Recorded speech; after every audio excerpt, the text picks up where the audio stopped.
Life is like a ladder, climbing a ladder, of which you can't. Oh, all right. Okay. Okay. Okay. I think I'm still on the old setup.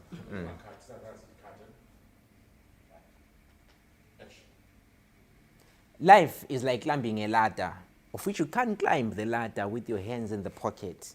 What that means is that you and I need to be action people. We need to stand up, rise to the occasion, and do something about that gift that God has given us, which is the gift of life. Today in the studio, I've got a famous author, a motivational speaker, a life coach who has won awards for his tremendous work, a man with a real story of life, a story of growth, a story of transformation. Allow me, ladies and gentlemen, to welcome the one and only Jonah Nyoni. Mr. Nyoni, I'd like to welcome you to the studio. Please greet our viewers. Thank you so much, Njabulo, for inviting me down. There's a confusion, in the city or in Zimbabwe. There are multiple Jonahs. Yeah. When I grew up, there was a point where there was this Jonah Mongoshi, was trending. And so who is this Jonah Nyoni that we are talking about? Yeah, I grew up fighting in the rural areas. So I grew up to fight, meaning now I'm still fighting for the name Jonah. Yes, there's Jonah Moyo, the old one in the music sector. There's Jonah Mongoshi, who's also my friend in authoring and in speaking. Once spoke together at some event. But the issue is, this Jonah Nyoni that you are seeing here is a different Jonah, a unique Jonah, a peculiar Jonah, meaning, I still remember Njabulo, growing up in a poor family, that even the poor had to call us poor. Therefore means we're stinkingly and frighteningly poor. But I decided, Jonah, life has to change. And how do you change your life? By thinking yourself outside the box. Some people usually say there's no box at all. So I decided, Jonah, I have to think my purpose. I love Dr. Miles Monroe. He says purpose is the reason for being. I said, Jonah, what are you supposed to live right here on earth before you die? So that is the Jonah that I'm living right now. Yes, Jonah Mongoshi is there, is my friend. Jonah Moyo is there, yes. But guys, I think I'm fighting for this Jonah to be even known above and beyond. Give us some insight into this Jonah. You're mentioning some life struggles. You're talking about poverty. Do you mind sharing what happened? You know what? My embroic education was in Binga, at a school called Tender Secondary School. I learned there up to around Form 3. Life wasn't easy. Life was a real struggle. I still remember my mother would pay school fees for us using money that she would have gone out to sell tomatoes. I still remember this other time I went to work for my school where I learned, just to get my school fee for next time. Therefore means working started not now. I started to fight long back.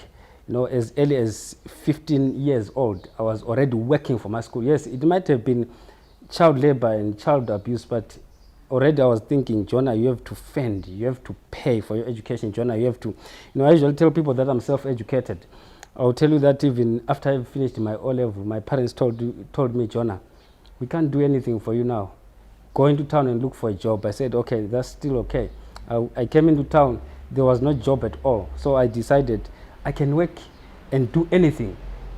So I decided I'd work flat out, meaning I worked flat out for me to even write for my own A-levels. I'll tell you, Njabulo, I didn't go for my A-levels, but I've got A-levels. I still remember after having done that, I said, Jonah, there's more to life. You have to be educated, you have to be eloquent, you have to be fluent, you have to be fluid, you have to be flamboyant, you have to be up there. I said, okay, now you have to go for a degree. I learned through open learning. I said, Jonah, you can't stop with the degree. I mean, everything I was paying for myself, and my father were in the rural area. I said, Jonah, you have to create this life because this life belongs to you. It is usually said in Njabulo, you are born looking exactly like your mother and your father, but you die looking exactly like your thoughts. Meaning, what you think you bring about, what is impressed in your subconscious mind is ultimately expressed.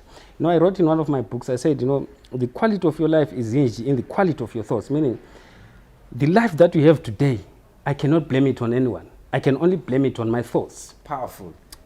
So Jonah, you are, I can already feel the energy, and one is sitting at home. It could be someone in Binga.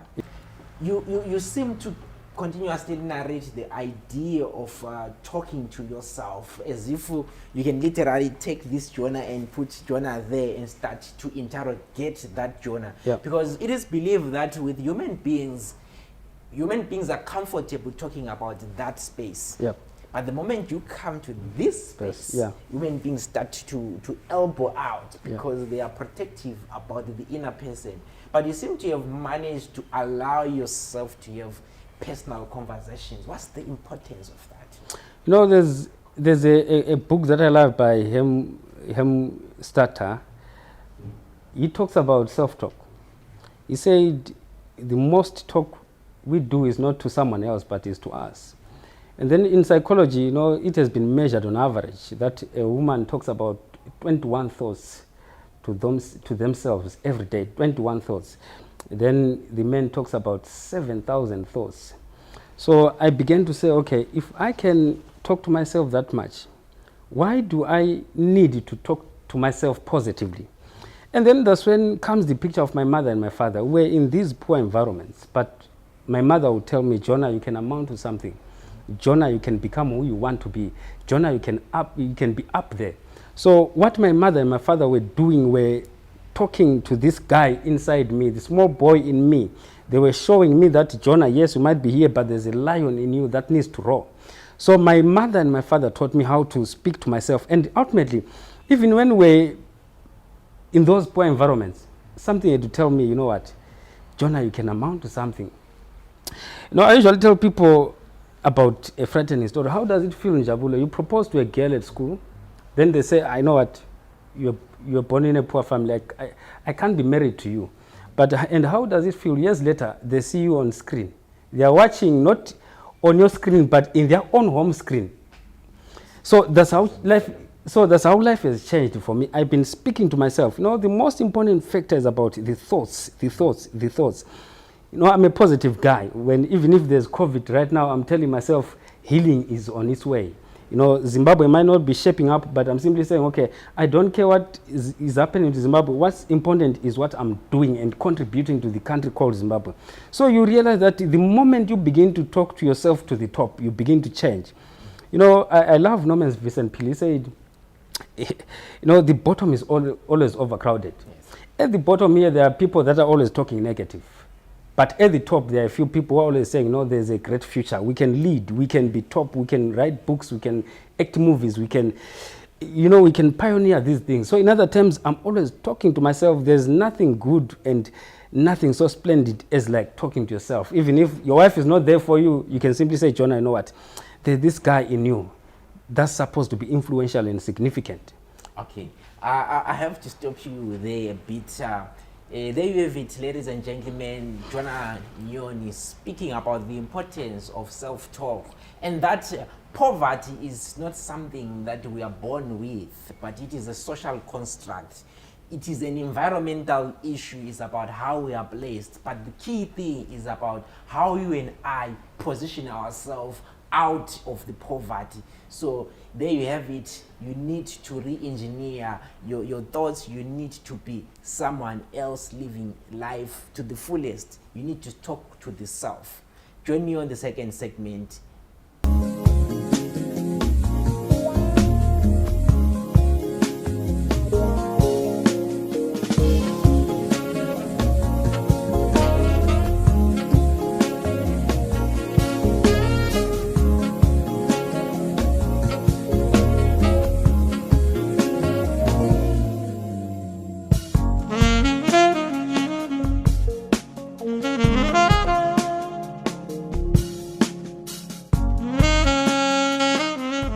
They say that behind every successful man is a woman. How far true has this been in your journey, as a motivational speaker, as an author?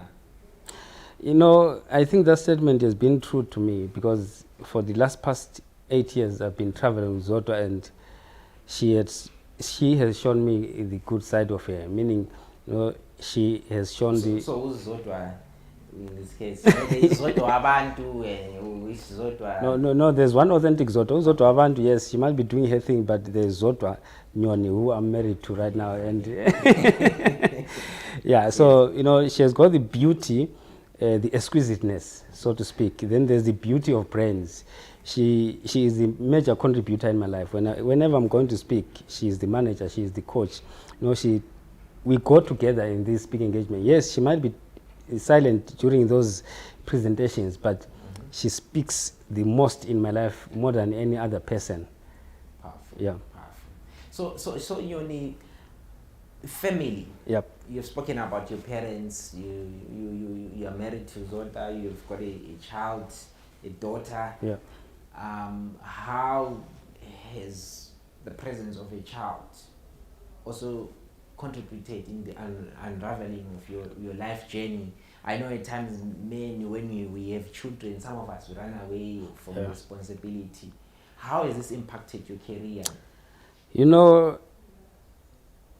If you're a man and you have a beautiful daughter and a loving daughter, there's nothing that's so heartwarming than to have a girl in your life. She's one person that I can die for now. She's one person that I'm fighting all this that I'm fighting for, because there's a better future that I want for my daughter. I think having a daughter has brought some extreme sweetness in my life. She's one of the people that plays with me at any time, anyhow. It's so nice to be kissed every morning, to be told, "Did you have a good day?" by your daughter. That's one excitement that I have in my life. Powerful. Yeah. I'm becoming jealous. I've got a son. Yeah. But anyway, it's a story for another day. On the flip side of things, Nyoni, life is a journey, and as the journey we soldier on, Yeah. there are moments of downturns. It's not a straight line. Exactly. I know starting this business, you have to invite people for programs, you spend money, you're doing flyers and posters, people promise you deals, and then all these things don't turn up.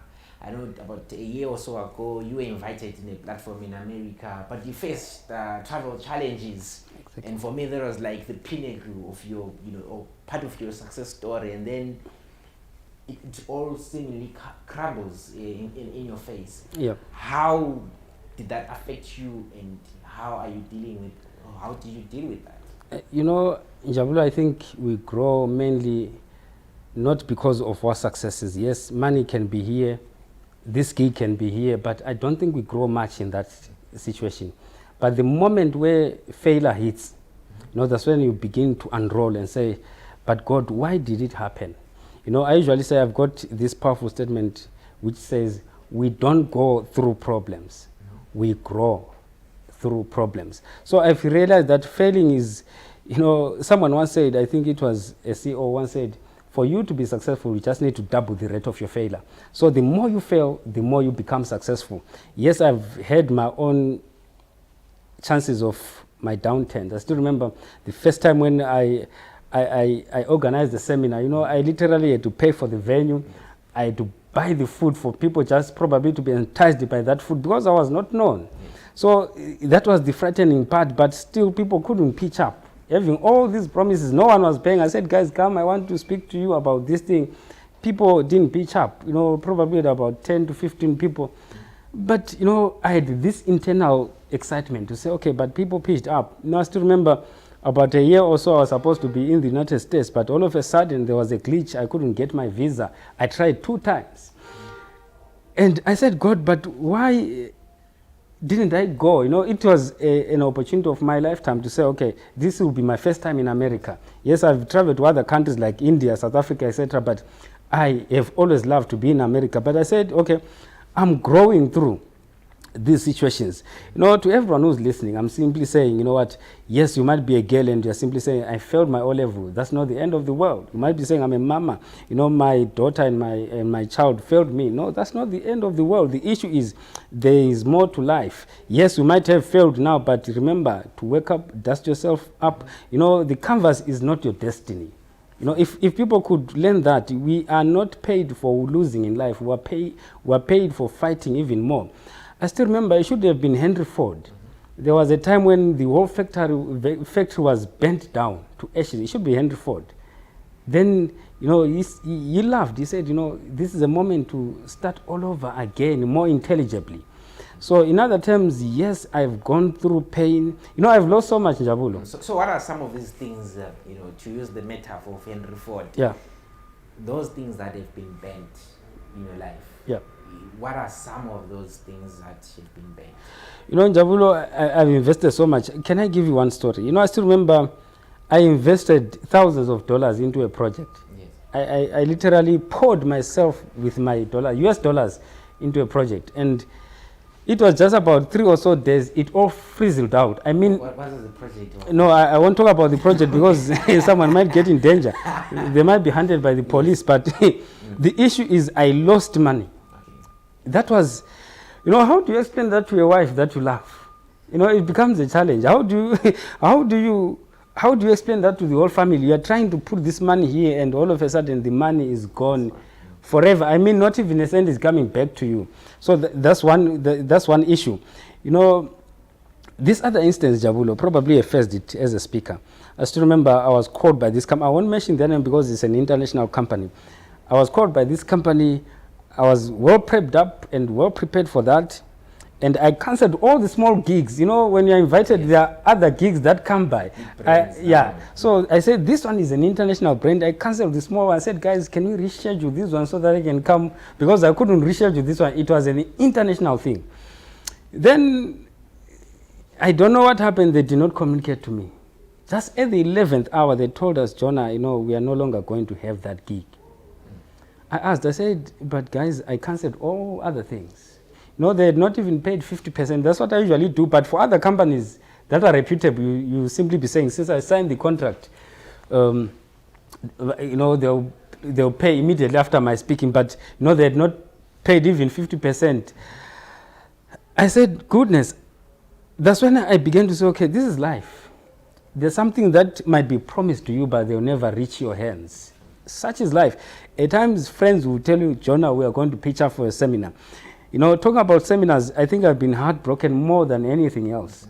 We have organized big things, and people will say, Jonah, we're going to support you. Companies will say, Jonah, we're going to sponsor this. And last minute, they'll simply tell you, Jonah, we are not going to do this for you because this has come forth. But what I've learned throughout life is, Zig Ziglar has got a powerful statement. The most important factor in all these things is none other than the person who is the purpose-driven guy, me. I love Zig Ziglar who says, we are created for accomplishments and we are endowed with seeds of greatness. Being bashed from other sides does not mean the value of Jonah is diminished, but I have to soldier on. Jonah Nyoni is a mobile library, he's well read, and that is a powerful thing. And I'm sure viewers out there, you can relate to some of the issues that he's speaking about. There are times where you organize events and people don't show up. Our task is for us to respect the people that show up. They might not show up with the right attire. They might not show up with the right amount of money that you're expecting. They might not show up with the right kind of help that you're expecting. But always reflect and respect the people that show up in your life, because they are close friends that will show up through excuses. So those that actually make an effort in life to be with you in moments of dullness are very key people. So respect those, the few that show up. Join me on the second and the third segment. Stay motivated for greatness.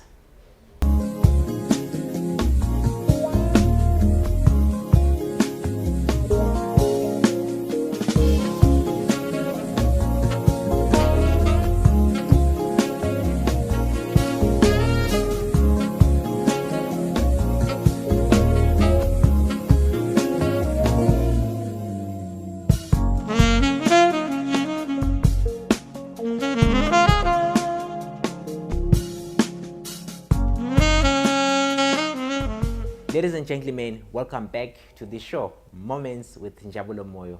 These are moments that define people's lives, moments that reflect and inspire us. And today in the studio, I'm still joined by none other than Jonah Nyoni. Mr. Nyoni, you've written a number of books, amongst them Success Within Reach, which was a collaboration effort with writers from Zimbabwe, the guys from Nigeria and the diaspora, the UK. But more interestingly is the book Speak Like a Pro. Mm-hmm. Why such a thematic focus? Are we saying that people have been speaking but they have not reached the pro side of things? You know, communication is the exchange of meaning. Mm-hmm. But most people have not been taught on how to speak effectively, especially when you're speaking on a public platform, like, you know, speaking to people in a church as a pastor, speaking as a political leader, mm-hmm. speaking as a motivational speaker on a platform. People haven't been really taught to speak properly, articulately, and confidently. So this book comes to mold someone who says, okay, probably I want to make money out of speaking. Speaking has got a lot of money in Njabulo. Yes. So I'm simply saying this is a book that's going to mold you to become a better speaker. Speak like a pro. Why speak like a pro? Speak like a pro, everyone has got to learn how to communicate. You know, I'm married, I should have the emotional intelligence to communicate effectively, even if I'm angry with my wife. You know, as a leader at work, as a CEO, you need to communicate effectively with your subordinates or the employees, the team players. So this book comes to say you can effectively improve your skill by using 1 to 100 tips, which are in that book. Do you mind sharing at least 2 tips? You know what? One of the things, you need to speak from the heart. I've realized that there are speakers, like especially motivational speakers, they try to blow things out of proportion and try to dupe people using far-fetched stories. But if you can speak from the heart, that drives someone. You know, when you are lying, when you're lying, people know it. Yes. You know, it's shown, it glitters in your eyes that this guy is lying. Umuntu lo lamanga. So in other terms, if you can learn to speak from the heart, then probably a second tip is, you know, you need to be constantly practicing. You know, I usually say your ritual becomes your reality. You know, it should be, Jim Quick once said, your habits, you first create your habits and then your habits create you. Then it should be Joe Dispenza who said, number 1, you first create your personality and then your personality creates your personal reality. What am I coming to? I'm coming here to say, if you can practice speaking every day and make it a habit for you to be a professional and an effective speaker, you can become influential. It's very relevant, especially nowadays where people, when you're communicating, people listen in order to respond. Exactly. And they don't listen in order to understand. So when you're just listening to respond, so the kind of people when you're talking to them, say, okay, wait, they already want to respond. Yeah. So it is very important that you allow yourself to understand before you prefer a solution or a response. What does the year look like for Jonah? Any plans? Are we expecting any books soon? Njabulo, this has been a challenging year, personally, because this has been a COVID-19 year. And unfortunately, we had to cancel a lot of gigs. So planning now becomes very strategic, meaning you have to plan in mind with a COVID crowd, right? Yes, COVID might have struck, but already there are opportunities in the training industry, especially the corporate sector, where you're training people in line with the health and safety. That's one field that I'm majoring in right now. So I think the future is bright, but what we need to do for the future is to create it before it arrives. So that's what I'm planning. Then pertaining to the books, I don't know, Njabulo, what I should say. I've got 9 books in my computer to date. I mean, these are unpublished. I've only published 3, so there are 9, meaning for the next 9 years, if I don't want to write for the next 9 years, every year I'll be publishing a book. So I'm planning, I'm working on my education. I'm doing a certain leadership masters. Immediately at graduation, I'll be launching 2 of my leadership books to crown this education. So, you know, there's a lot that's coming through, but we've got to plan strategically as leaders. True. Yeah. You speak so fluently and eloquently. I see a politician in you. Are there any aspirations as we round out the show? Do we see Jonah 2023 taking? Because you are the people that speak about leadership. You are the people that speak about people should occupy space. People should rise to the call. And you know what? I think there's a politician in me. Yeah. But I always try to suppress the politician for some reasons. Number one, we need to define what politics is. We need to define what leadership is. The word politics comes from the word politico, right? And no, they are misjudgments, or there are things that have been misaligned when talking about politics. When you talk about politics, probably to some people I'm talking about the dirty game. But in reality, when we're talking about politics, we should be talking about leadership. And then John Maxwell says leadership is influence, nothing more, nothing less. You know, now I'm afraid of getting into politics for one reason. I want to influence people to become leaders, not to be politically minded. Okay. Yeah, that's my greatest fear. And again, yes, I can be a politician. Yes, I can motivate people to vote for me. I don't have a problem with that. But the question becomes, will I be effective? Because now I want to be impacting life into people. I want to be motivating. I want to be empowering. I want to be adding this value. But when it comes to politics now, probably I'm not so sure what I'll do, but I think I'm not yet prepared to be that politician until I get to a certain level. But I think there are years where I'll consider myself. Jonah Nyoni is speaking quite passionate about the subject of politics, which he says he doesn't want to venture in, but I see a lot of stories behind what he's saying. Finally, your parting shots, you know, you have mentioned what other speakers and scholars say, but Jonah, what does Jonah say? You know, the most important factor in life is what you live when you die. So you need to live a life that you love and love a life that you live. In other terms, you need to live a life of purpose. You need to live a life of passion. You need to live in your potential. Now, I love the word potential so much because it is a word derived from the word potentia, meaning energy, energia, meaning there's energy stored in every one of us. So what it therefore means, yes, you might be a girl saying, I'm in the rural areas. You might be a boy saying, you know, my mother didn't do this for me. But there is that energy stored in you that needs to be released. And we can only release that energy the moment we discover our purpose. And how do we discover our purpose? Let me end it like this. You know, I created what is called a SIP model. Number one, my S stands for strengths. What are your natural strengths, your endowments, your talents, your giftings? My I for SIP. These are interests. What are you interested in? What can you do without even getting paid? Then my P, which stands for many things: passion, purpose, or the prize. Okay, what can you purposefully do at a prize? You know, there's a quotation in my book where I said, you know, you need to pursue your passion until people begin to pay you for your passion. Powerful. Pursue your passion until people begin to pay you for that passion. Ladies and gentlemen, we round up on that sip moment. I hope that you are going to reflect and take that strong sip that is going to transform your life, better position you. My name is Njabulo Moyo, and thank you so much to our very much outspoken, distinguished guest, Jonah Nyoni.